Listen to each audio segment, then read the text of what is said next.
tentang yang kemarin ini juga, walaupun Muslim itu membahas tentang nubuatan si Muhammad ada di Alkitab itu sudah dari tahun-tahun kemarin ya mereka.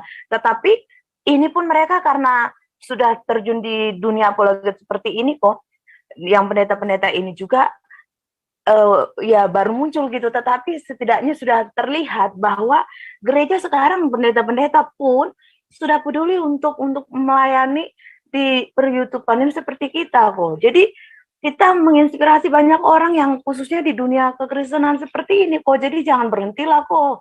Gitu loh kalau menurut aku. Ngapain sih nggak perlu pensiun-pensiunan lah kok. Ya.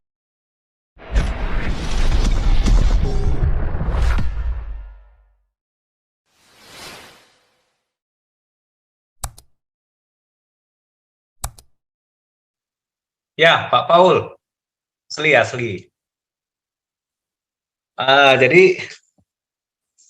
kenapa Pak Paul 2023 ini adalah tahun terakhir untuk ini, untuk apa? Menyuarakan suara kenabian.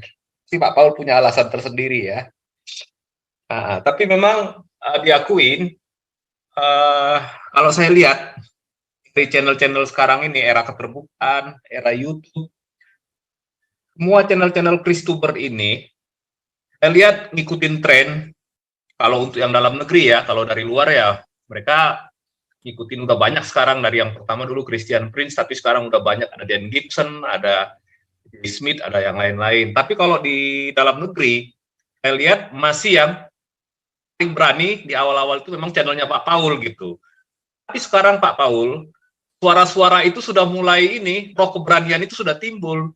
Dan para Pak Paul bersuara dari luar negeri sudah banyak ditiru oleh para Kristuber. Jadi kebanyakan mereka sekarang tuh tinggalnya di luar semua itu Pak, yang berani-berani itu. Supaya tidak ditangkap dan dipersekusi. Jadi mereka tinggalnya di luar, saya nggak usah sebutin nama-namanya lah, tapi saya tahu ini tinggal di negara mana, ini negara mana. Ini semua meniru cara yang sama. Nah, di sisi yang lain, dari sebelah ini, mereka tidak bisa lagi membungkam orang-orang dengan pedang, dengan persekusi, dan kekerasan. Kenapa? Karena semua kita bermain di dunia maya. Para Kristuber ini kan, para pemilik channel YouTube ini. Sudah nggak bisa, arus informasi itu seperti tadi kata Bro Gajah Mada, tulisan bukunya Alvin Toffler itu dulu merupakan teori khayalan gitu. Tapi sekarang terbukti semua apa yang dikatakan oleh Alvin Toffler. Jadi udah nggak bisa, mau pakai pedang sudah nggak bisa.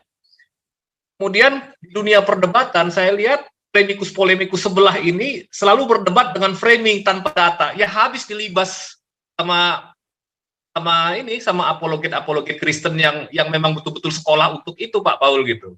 Habis dilibas, nggak ada yang menang Pak. Jadi ya memang sekarang mereka sedang merubah taktik. Artinya berusaha tampil dengan moderat dan lembut. Ya bertakyalah gitu Pak Paul gitu. Berpura-pura dulu sementara. Kenapa? Karena sudah nggak bisa dilawan melalui perdebatan. Ya, sudah nggak bisa lagi dilawan. Jadi akhirnya berusaha untuk merubah citra gitu. Dan supaya kelihatan lebih ini ya, lebih manusiawi. Tapi ya kita nggak tahu. Saya sih terus terang nggak percaya Pak Paul gitu. Tapi nggak tahu kalau yang lain-lain. Nah yang ketiga, satu hal yang sebetulnya menurut saya ini yang paling penting. Sekarang gereja-gereja perpuluhan dan pendeta-pendeta hedonis pada nyungsep Pak Paul gitu. Pada nyungsep gara-gara channelnya Pak Paul ini. Jadi saya lihat ada arus balik. Dari tadinya mereka mencuri domba dari gereja-gereja besar seperti HKBK, GKI, GPIB, dan gereja-gereja sinode yang besar-besar. Tadinya mereka curi dombanya, mereka curi perpuluhannya.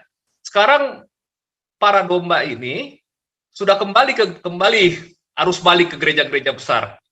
Tidak lagi mau ditipu sama pendeta-pendeta hedonis ini yang maunya cuma cari uang aja Pak Paul gitu. Kira-kira seperti itu perubahan. Jadi saya malah lebih mengkhawatirkan internal kontrolnya Pak Paul di kalangan Kristen sendiri, bukan dengan yang di luar. Kalau yang di luar, orang bisa belajar dari mana aja sekarang. Tetapi yang berani menyuarakan kebobrokan gereja-gereja hedonis dan pendeta-pendeta hedonis, cuman Pak Paul gitu. Kira-kira begitu Pak Paul, silahkan kalau ada yang mau melanjutkan.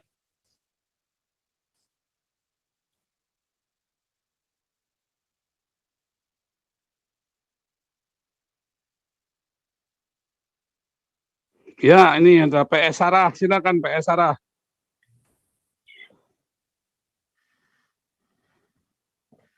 Ya, PS Shalom Sarah. Ko. Ya, Ya, shalom. shalom. Shalom semua. Iya, kaget juga dengar judulnya. Ih, Ko Paul suka kayak gitu deh. WA-in aku suka kagetin. Iya, ini saya telat, saya juga nggak tahu kayak gimana ya tadi ya. Tapi ini dari dua komen tadi, kok kayaknya serius banget ya, kok ya. Kalau memang benar yang dibilang Pak Raja Uti yang tadi barusan ya, kok janganlah kok.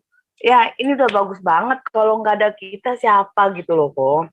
Ya, saya nggak terlalu peduli banget ada orang apalagi jemaat bahkan pendeta-pendeta sama pelayan hamba Tuhan juga ya bilang ngapain sih pendeta ikut-ikutan kayak gitu bahas-bahas agama orang dan macam-macam gitu. Saya sih nggak peduli. Justru bagi saya justru kita hamba Tuhan ini pendeta-pendeta ini yang harus ya meluruskan segala sesuatunya dan yang mengungkap segalanya kok. Ya kan? Justru kita yang punya tanggung jawab dan tugas itu gitu. Jadi jangan berhentilah kok. Nah, seperti yang dibilang tadi brother yang tadi barusan itu benar. Saya ini ya kok, saya kasih tahu. Saya juga nggak tahu ya beberapa waktu ini ya, memang saya agak banyak kesibukan juga.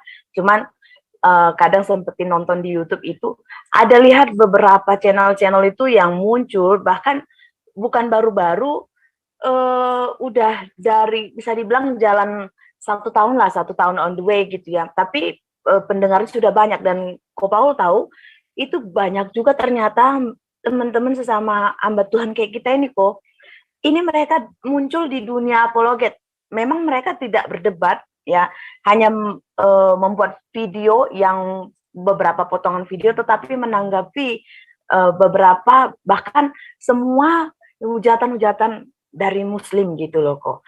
Jadi diluruskan, termasuk tentang yang kemarin ini juga walaupun Muslim itu membahas tentang nubuatan si Muhammad ada di Alkitab itu sudah dari tahun-tahun kemarin ya mereka.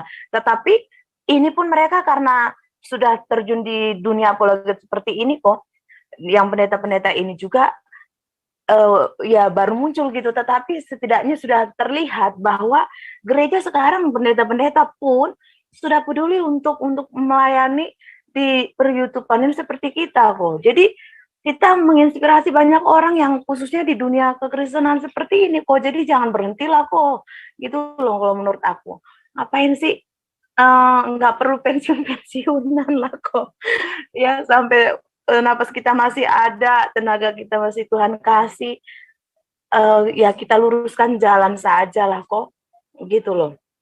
Yang kita lakukan ya kita meregenerasi, membuka pikiran orang-orang Kristen untuk berjuang bersama-sama dengan kita gitu. Dan saya benar melihat yang apa namanya Bro tadi juga mengatakan bahwa yang muslim-muslim lakukan sekarang nggak ada kok, nggak ada mereka bisa membantah apapun karena semuanya sudah terbongkar semua dengan sangat nyata dan gamblang gitu loh.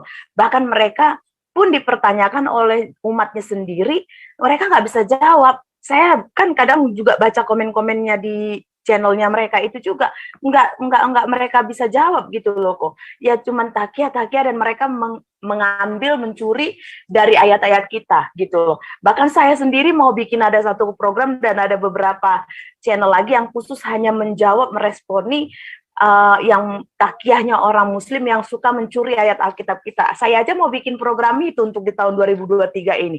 Memperbanyak beberapa channel program di TikTok juga yang membongkar semua. Saya mau pisah-pisahkan itu untuk ayat-ayat yang mereka suka pelintir yang untuk mentakiah orang sama seperti yang ayat yang menipu si Daniel Mananta juga kemarin itu ya kan tentang free will, tentang salib dan macam-macam itu saya aja mau bikin program-program baru untuk 2023. Kok Paul malah mau resign gitu loh kok. Janganlah. Ya kok semangat kok gitu ya. Boleh itu ada aja dulu tambahan? deh respon saya.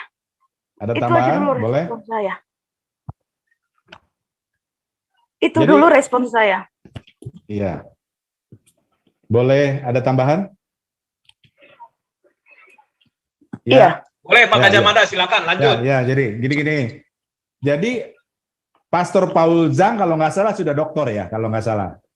Nah itu beda gitu ya, artinya lebih berat ke teologi. Jadi ya saya juga banyak yang belum tahu, sudah lama jadi Kristen walaupun dari keluarga Muslim, jadi tercerahkan gitu. Oh ya ternyata secara teologi kekristenan penjelasannya berbeda. Contohnya itu yang mengenai masalah, kalau buat saya itu penjelasan Dr. Paul Zhang di masalah Trinitas ya. Itu memang termasuk yang sulit dijelaskan. Dan penjelasan yang paling baru menurut saya dan mudah dipahami ya itu dari Dr. Paul Zhang. Ya.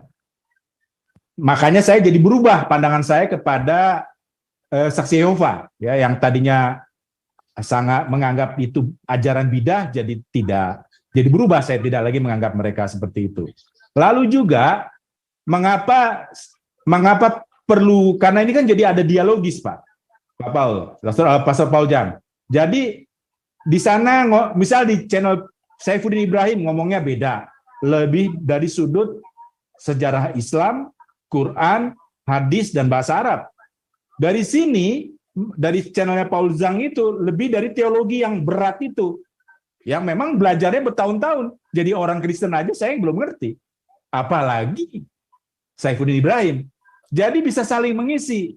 Jadi kalau ada orang mau bertanya, apakah benar kita ayat-ayat yang tulisan-tulisan yang dianggap suci ini mengajarkan kebiadaban? Ya tanya aja ke sana, ke ke Saifuddin Ibrahim, ya Ustadz Saifuddin Ibrahim. Tapi kalau nanti dia nanya, loh kalau gitu Maryam ibu Yesus menyembah siapa? Ya mungkin lebih tepat, saya anggap akan lebih tepat Dr. Paul Zhang yang menjelaskan untuk hal pertanyaan seperti itu, karena itu berbau Kristen. Kalau yang pertanyaan yang pertama itu berbau teologi Islam yang dikuasai oleh Ustadz Saifuddin Ibrahim.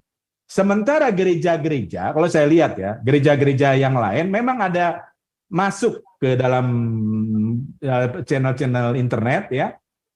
Tapi polanya adalah memindahkan kebaktian di gerejanya ya ke internet ya, supaya lebih bisa dipahami oleh anggota gerejanya lah atau komunitasnya.